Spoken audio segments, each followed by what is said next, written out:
May bago na namang apps na release lang siya today. Hello everyone! Welcome to Erlene's Vlog. So today, i-share ko sa inyo itong bagong application na ni-release nila today. Ito ay ang Magic Car. So dito ay pwedeng invite, pwede din wala, ay nakaka-withdraw din naman via GCash, Lazada, Paymaya. So check mo lang yung aking description guys, andyan yung link. And then click nyo lang siya, direct kayo sa Play Store or direct kayo sa pinaka-dashboard na ganito. And then click nyo lang yung download sa baba. Once na naka-download na kayo, connect nyo lang sa Facebook or Google. Then ganito na ang yung lalabas sa inyong dashboard. So check lang natin yung mission. So yung mission ay simple lang. Ganito yung iyong makikita.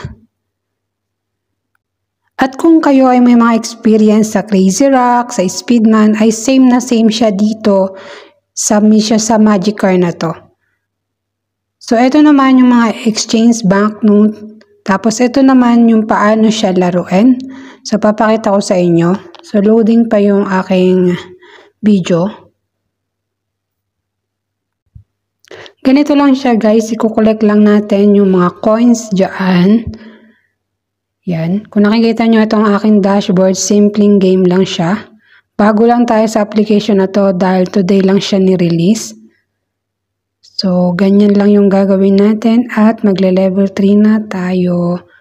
So, yung coin, kung hindi ka mag-i-invite, yung coins lang yung pwede mong ma-cash out. Pero kung mag-i-invite ka kasi, pwede mong makuha yung green packet o yung green money. Pero syempre, hindi mo naman natin kayang targetan yung ganong kalaking invite.